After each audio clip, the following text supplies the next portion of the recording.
Hello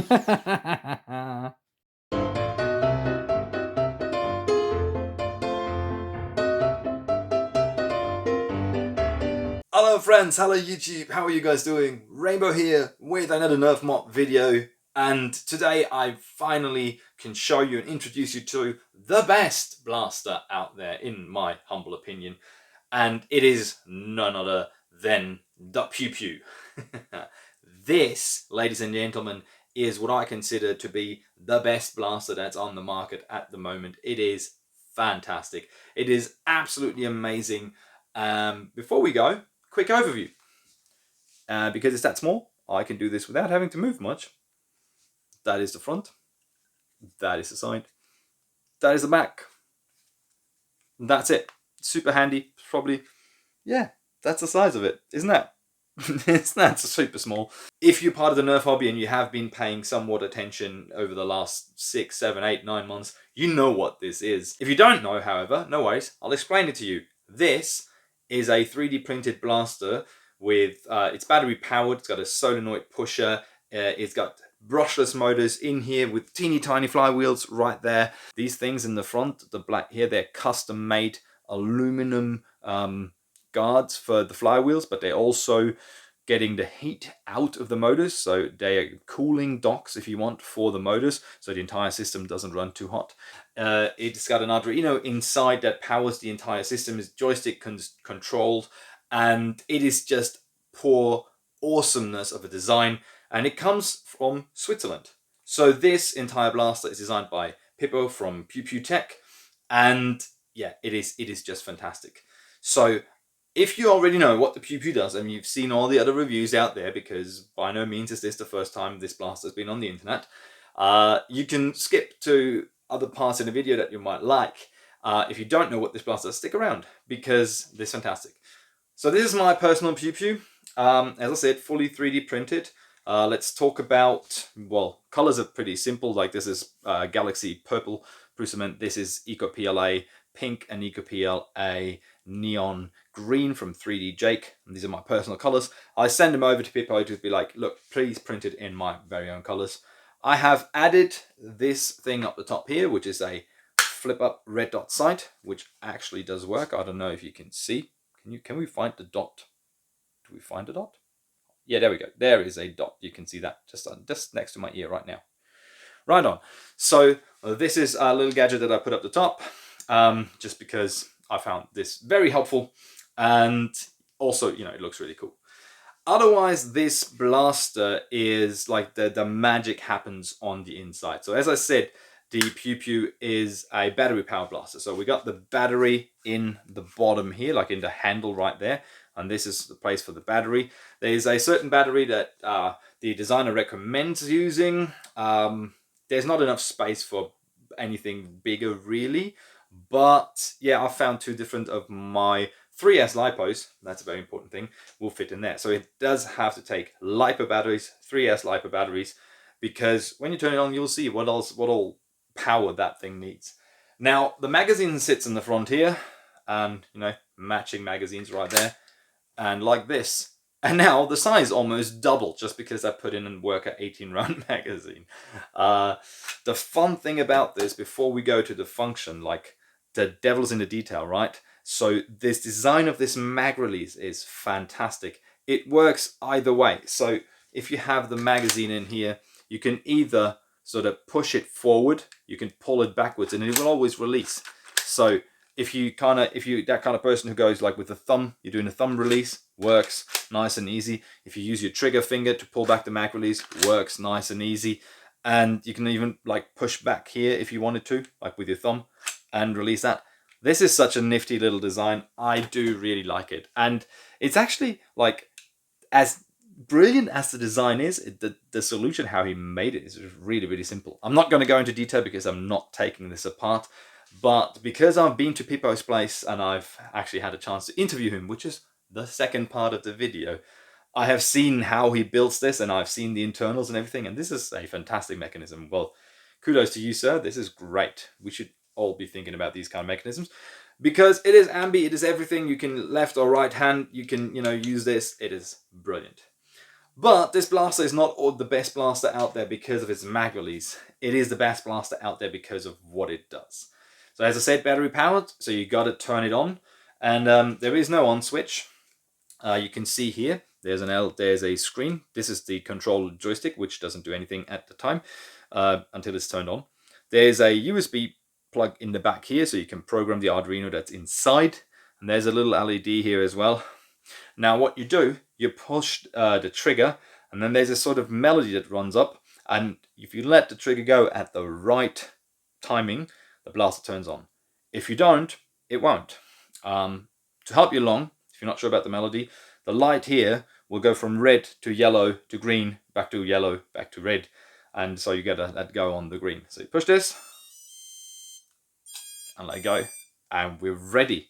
Now, the blaster says it's all booted up, and you've seen this in the intro as well. Let me see if I can focus on here. Can I? For some reason I can't. Yeah, all right, it's too close. Anyway, so you got this here. You got the joystick for control right here. So now, oops, let me not do some weird things without looking at it. So this is how you control the blaster. And why is this important? The Pew Pew, in its configuration greatness that it is, can do all sorts of things. It is a full auto, it is a burst, and it's a single fire pistol.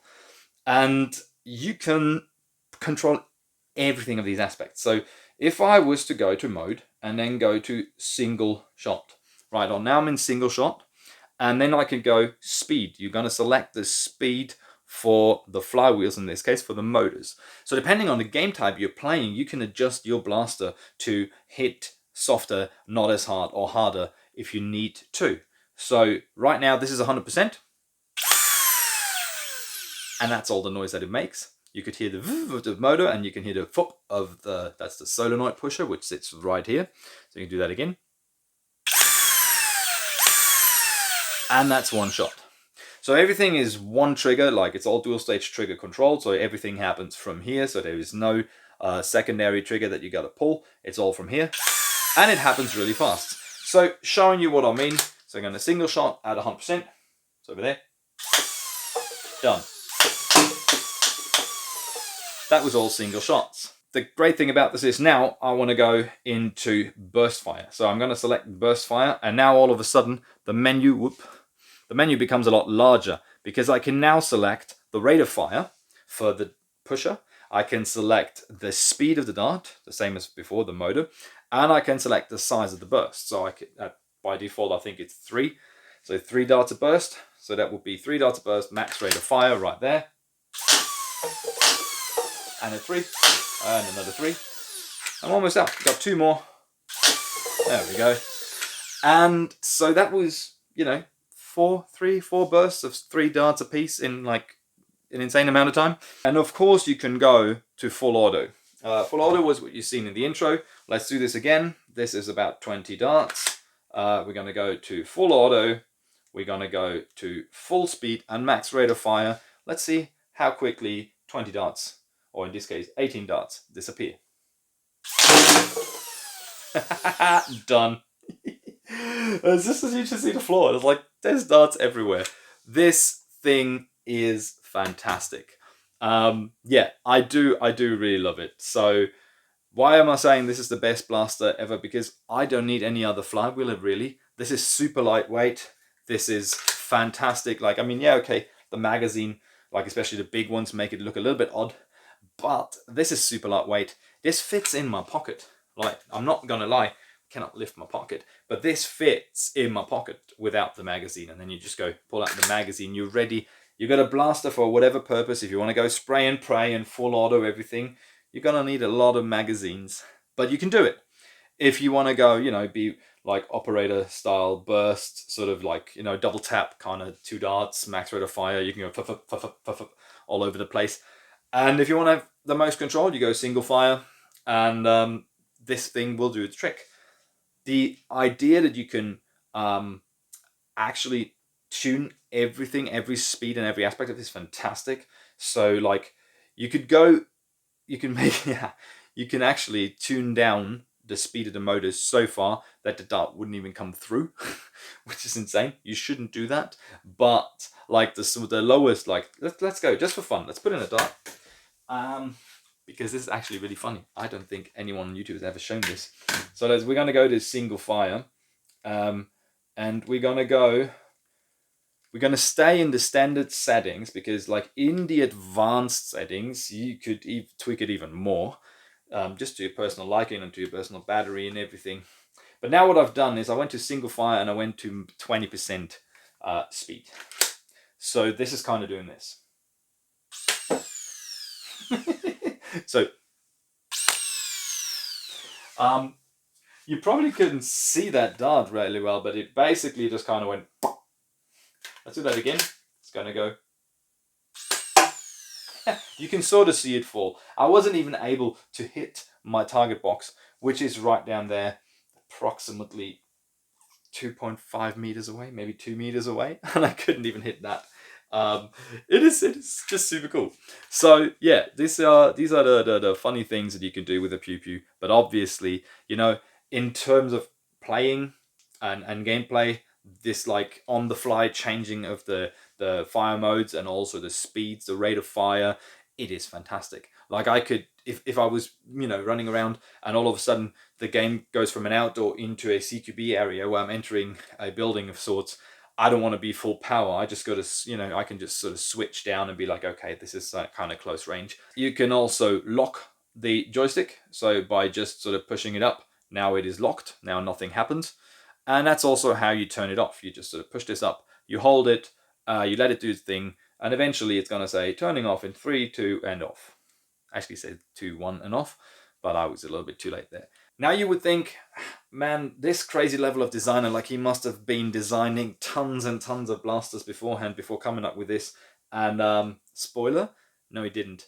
This was his first own design. And to bring out something like this as its first on the market, it's fantastic. And that's one of the reasons why I couldn't pass up the chance to actually, because it's from Switzerland and it's about a 4-hour drive from my place, I couldn't pass up the chance to sit in the car, go over there, pick up my Pew Pew in person, get a first look, hands-on introduction from the man himself, actually get a look at how he, you know, produces his blasters and where he works, and it's, you know, in his living room. It's kind of similar to what I was doing before I had this set up. And yeah, so that was really great. So the second part of the video is going to be an interview with the man himself. And now before we go to the interview part, just get the last bit out of the way, because I already know some of you are asking, where can I get it? Where can I buy it? This is a custom blaster piece. This is not mass production.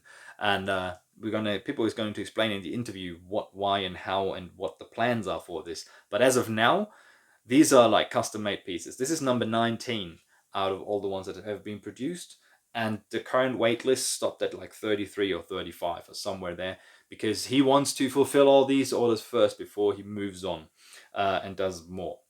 And since he's only building them one at a time, and apart from the printing, which is rather quick, like the entire setup, the programming was done once, obviously, but then, you know, needs to be installed in the blaster. Everything needs to be done and tested.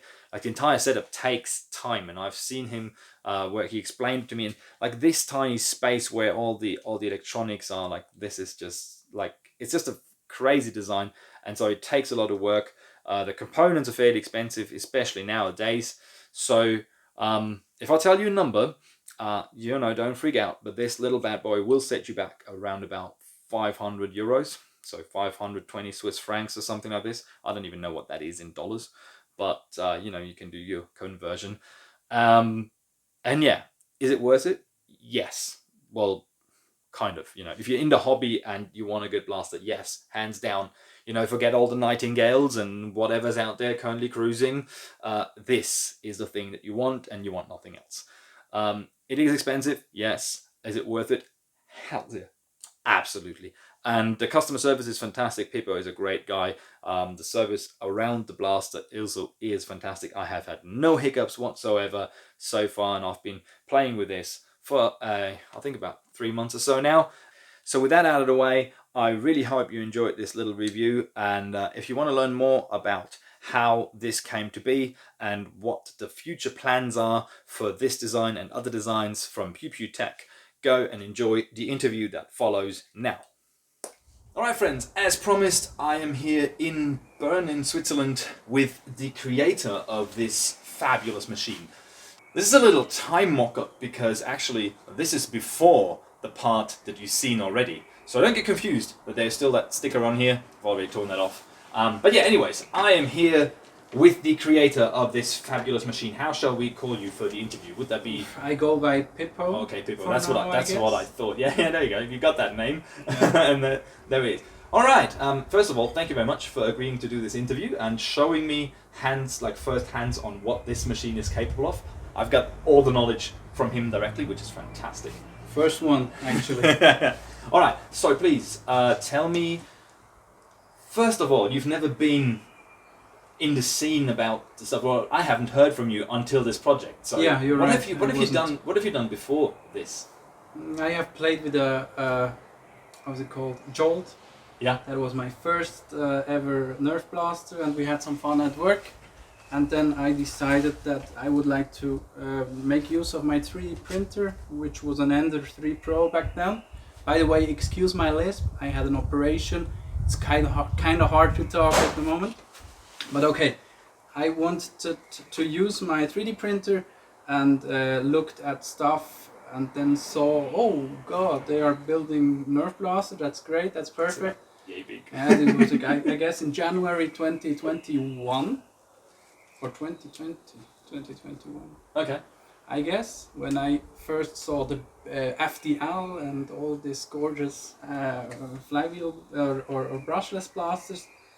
And then I saw the Kestrel, of course, which was a great inspiration just form-wise. And then I saw how big it is, and then I saw that I couldn't get the files for it and print something. And that's why I decided, I guess I would like to dive into CAD and programming and electronics and have a project. Just rolling back a little bit, the first blaster you had was a Jolt. Yeah, still and the have next it at work. The next thing you do is this. Yes, exactly. This is like it's like from you have a rock and then you make a statue. It's like bam, I right tried to. I really imagined like how would my dream blaster be? What would be the things that I want? Yeah. How should it feel? How should it be in the hand? What functionality should it have? Like without creeping functions into it. I tried to make it as function-wise just as simple as possible. Like I looked at it from a requirements engineering standpoint and thought that it would probably do well and people would like it. And yeah, it's actually also my first 3D printed object or self-made. Really crazy because I mean I've seen a little bit of the background of how you print and assemble and things, and I've you've showed me a little bit of how this whole process sort of comes together. But it's crazy to think that this is your first 3D project in the sense that it's like first 3D printed blaster. Fusion 360. So you have do you have any CAD or 3D design knowledge prior to this? No, nothing. So I started with Fusion zero. 360, yeah, and the aim of making this beautiful, marvelous thing, or making my dream blaster, that was like my motivation to learn Fusion 360 and learn Arduino programming and learn microelectronics all over again. I learned that somewhere back in my apprenticeship, like 10, 12 years ago. Okay. The only thing I was able to do, or I am able to do normally, is like programming C# or now C++. And that's the only thing. So the programming part of the project was something that you were already familiar with to an extent. Yeah, not Arduino, because normally I programmed C# programs, just small things, nothing great. And that was my first touch with microcontrollers, which I had a small kit back in the days, like 10 years ago or 15, which I never even got to work on the button press. I guess that Blink sketch never worked out because back then I had no motivation. Yeah. And this project was what I needed to really get into the stuff, and it's worked funny out quite well. It's funny how sometimes projects like this do that, because what a lot of people don't know, I actually studied communications engineering way back when, I think in 2006 and 7 and 8. So I had like C# and stuff. I learned that as well in like my first studies, and like computer programming and stuff was also a thing that I had to do, and I hated it. Hated every single bit of it, because I was like, I kind of like the functionality of it. Like I like to be able to like I make the program, like the thought process of like what it's gonna be, but I never could get my thoughts into the code. So I was really bad at coding. This is why I can totally relate to like, yes, you need a project that actually sort of motivates you to do that, because I haven't had that, and otherwise I probably would have done more. But back to the thing. So then you did learn like the 3D modeling and stuff, everything from scratch. And YouTube. What's the idea? Yeah, the best teacher ever, right? Yeah, YouTube and motivation. What's the idea behind? And lots of time. What's the idea behind this form after functionality? So functionality first, or was the idea I want to have this as small as possible and see what I can do? Yeah, it was definitely form first. When I first started looking at components that might work out, my first prototypes that you can see somewhere on somewhere deep down in Reddit, they actually didn't use these components that are used now. And the size, it literally, like, it is exactly the size of the solenoid I had back then, like the, not sure how they are called again, the big solenoid things you can get. And this is exactly the width of it. And then I planned to have the solenoid extend out to be part of the case. Yeah. Just to have it as small as possible. Okay. And that was my first iteration. And from then on, and I had like my dimensions, and I built like extremely form driven. This was like, it needs to fit in there, and not the opposite way. Yeah. I have these parts, I want to make them fit. Yeah. And yeah, it was definitely driven from a perspective of form. Because I remember when I first saw the Pew Pew appear, when I first saw the first, like this version, well, you know, the prototype version, when the first picture I saw, I think it must have been like the green and black one, I'm not entirely sure, but way back in August when I first got in touch with you, I remember looking at this on the picture saying like, this is absolutely functionality, nothing else. By now, I actually do like it a lot. Like in terms of like, yes, it's still like functionality first, but it, you know, it has its little tweaks and its little things that actually make it a nice little pistol, and it's quite fun. And I'm looking forward to using it a lot more in upcoming wars and stuff. But yeah, I was looking at it as like, from like a design person's perspective, like, because I'm a lot about painting and color schemes and, you know, flow of forms and colors and stuff. I was looking at it as like, there's not really that much that you can do to this, but I got to love it the way it is. Was it a similar thing for you? Were you like, okay, this is kind of like a block and I'm using it, or were you always happy with the design and how it was? Yeah, it grew. The design grew a little bit. It changed also a little bit. It was always like ease of printing first, because I was a 3D printing noob. I really wanted to have it like lay flat this side, lay flat this side, no overhangs, no supports. It almost prints without any supports, and that's part of the design. Obviously, are a reason that it's 3D printed. And what I also always thought about is like, if I make it as small as possible, people can put these or can put the actual working parts into everything they want. Yeah. So it's like it's a perfect showcase on what the underlying hardware, how it can be used. Yeah.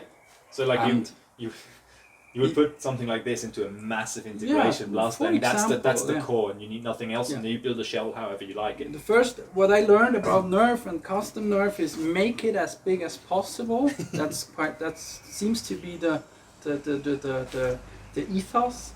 And I just did the opposite of, I want things to be fast, printed fast, I want them to be handy, I of course want them to be in a usable shape. Of course I landed on something that looks like a pistol. There's no way around, if you want to design something that you point at stuff, that shoots stuff at stuff, it will always end up in something similar to a gun. So that's something I couldn't get around, but yeah, definitely. It's not the most beautiful thing. I like it. After hours of or years of working on it, I kind of still like it. So an interesting point that you brought up, like you said you ended up with this design.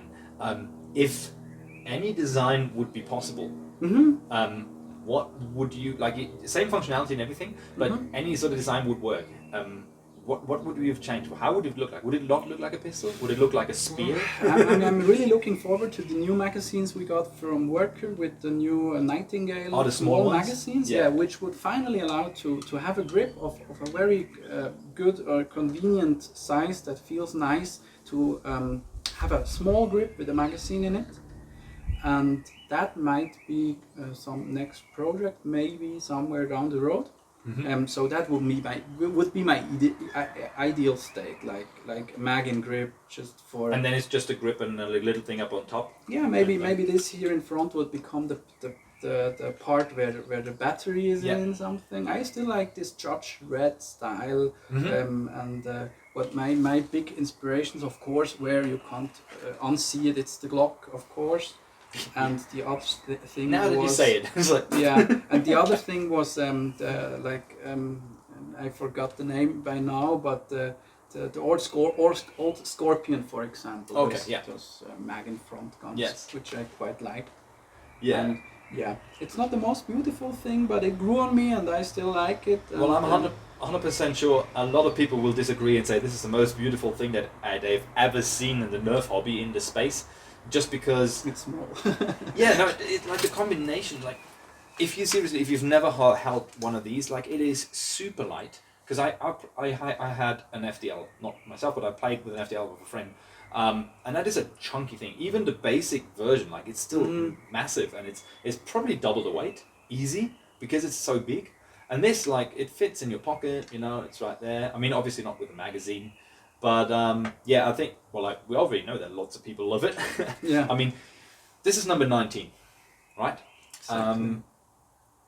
If you don't mind me asking, how many people are on your waiting list? Like, is this by now blown up to 1,000? No. I stopped adding people to the waiting list at somewhere 33 or 35. Okay. Just because I don't like have people waiting for 1.5 years. Yeah. It's just not nice to have people wait that long for something. Yeah. And that's where I couldn't say yes to all the people that are still asking to be added to the list. So then I made a stop and wanted to first work through the first 10 units, which were the early birds. Yeah, you said that to me as well. Planned first release, and then I opened up a little more, and then it became 33 or something when I had to step on the brakes and say no more people on the list, because it's just mean to have people wait so long, because I make them still make them by hand still, and it takes quite some time and some attention to detail, and it's getting still better. And what I'm planning on actually, or somehow, is having it simplified to a level where I could make a release in files and the needed custom hardware. Yeah. But there's some things I wanted to have refined until then. I mean, to have more units out there somehow. To put this in perspective, so what you guys need to understand, like, you make them one at a time in your living room, as I've seen. Yes. And he's working with one 3D printer. The printing is done quickly, as I've been told, but then the assembly of everything is the tricky part. And like, within here, there is so much, for me at least, there's so much electronic that's crammed into here. And then the locking mechanism in there and everything sort of holding it in place, actually quite genius, by the way. But it is so little space, and as you said, it takes a lot of fiddling with the stuff to have it just perfect. And I know, because I have one, you make sure that every unit that goes out is actually in perfect working condition. Mm-hmm. And that's also a thing that takes time. So it's not just sort of get it off the printer, slap some hardware and put it together and be done in a day. That's not how this works. And this is why I totally understand the whole, like, I'm capping the waiting list here. And I've talked to many people, they were like, oh yeah, you're getting a Pew Pew after you did your post, right? Yeah. People can, you're getting a Pew Pew, how long did you wait? Like, I emailed the guy and he said, well, months and whatnot. And I was like, yeah, I actually waited months. Like, we talked first in August. Yeah. I made serious commitment in September, and you told me it's gonna be next year. And I was like, sweet, you just message me whenever you're ready. And there we go. But I do like this process, because to make sure that you have such a quality product is super important, for me and for you obviously as well. Well, for me, if you pay something, just the components in this thing are quite expensive. the BOM of this is not that low, and I mean normal industry would say no, we don't build stuff with such a high BOM, for example, and that's where like people that really love high-end stuff come in, right? And I decided to build them and even sell them because I thought that they really work quite well and that it works out quite well and that people really have a right to get one of these somehow. And the problem is, if I want to build something, I have to... Each Pew Pew that I ever built is like an individual process of finding the right colors and talking through everything that is possible. Yeah. Even that takes quite some time. Yeah. Because I don't have like a web form where you can choose automatically and stuff like this. It's just not industrialized yet, or at least it's not industrialized. But what I'm planning on really is have people make their own, so they can spend the same amount of time and attention to detail. But until then, I have to really make the build process easier, because I don't want to help everyone with the small details and crutches of building. I want really to have people fun making them, and that's the next step, I guess. I mean, you're doing a fantastic job talking. Did a fantastic job talking me through whatever all the choices, all the things that we can do, and but trust me when I say this. I have on my website, I have selection for almost everything when you build a blaster. And sometimes that's still not enough. Yeah. So even if you make like a whole website, people will have questions that you didn't anticipate, and then they go like, huh. Yeah. One last thing that I wanted to talk to you about is, you already said the idea for the next version would be have it as, let's call it simplified, so that people can build it themselves. So you would provide the hardware, and people can print it themselves. You get the files from you.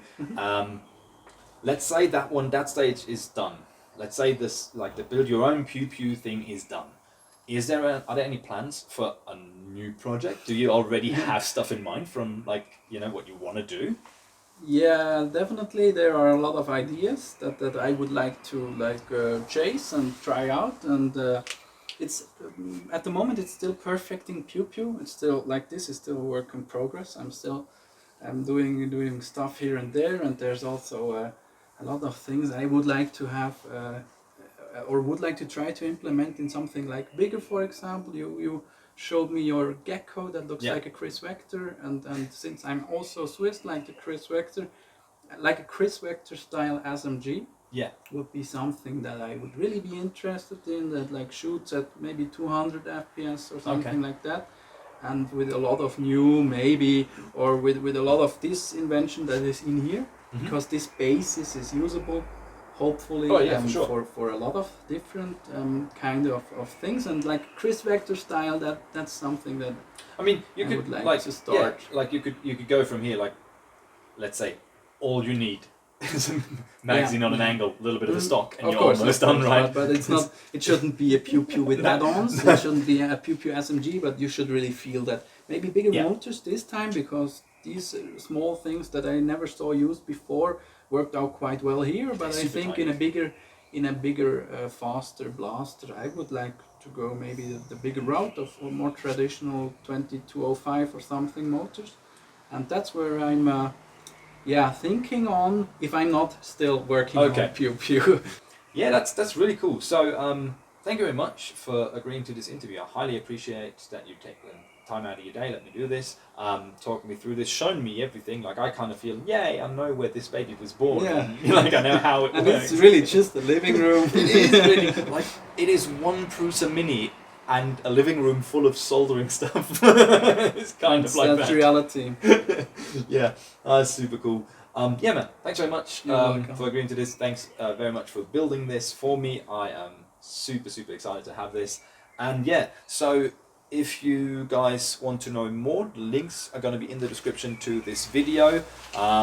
Your Instagram will be in the description as well. But maybe this has given you a little bit more of an idea and an understanding of why the build process and also the wait list process is as long as it is, because those are just one at a time, individually built perfect pieces of art. Thank you. Put it that way. Yeah, thanks, man. And yeah, you guys know what to do. Like, follow, subscribe, and all that. Check out all the links that I just mentioned. Follow him on all the channels that I post. Thank you guys very much for watching, and as always, until I see you next time, love and sunshine.